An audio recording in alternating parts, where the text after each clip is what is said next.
Selam dostlar, bu video dəristə biz sizning bilan matur ham sof сөйләшергә öyrənəбез.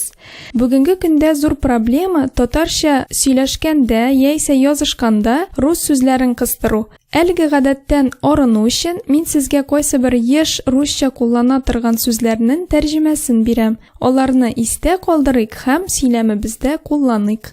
Еш русча кулланыла торган сүзләрнең берсе обычно дигән сүз.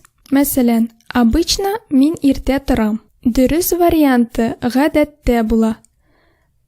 Гадәттә мин иртә торам. Икенче җөмлә ул җыелышка килергә может. Дөрес варианты ул җыелышка килергә мөмкин.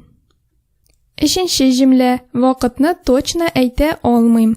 Дөрес варианты вакытны төгәл әйтә алмыйм. Дүртенче җөмлә татар халык әкиятләрен условно 3 төргә бүләләр. Дөрес варианты татар халык әкиятләрен шартлы рәвештә 3 төргә бүләләр. Бишенче җөмлә тизрәк киттек, ато өлгермибез. Матур татарча вариант шулай яңгырый. Тизрәк киттек, югыйсә өлгермибез.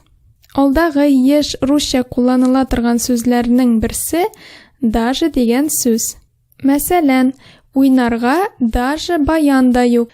Уйнарга хәтта баян да юк.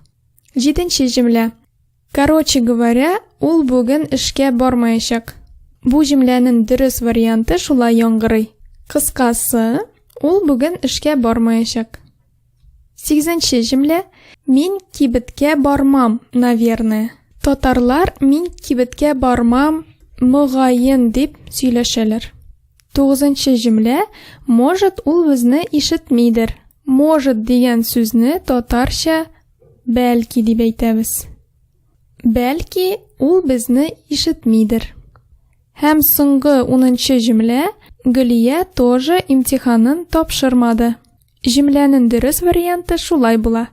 Гөлия дә имтиханын тапшырмады. Шуның белән дәрес тәмам. Әлеге сүзләрне кулланыйк, истә калдырыйк һәм матур итеп татарча сөйләшик. Сау булыгыз.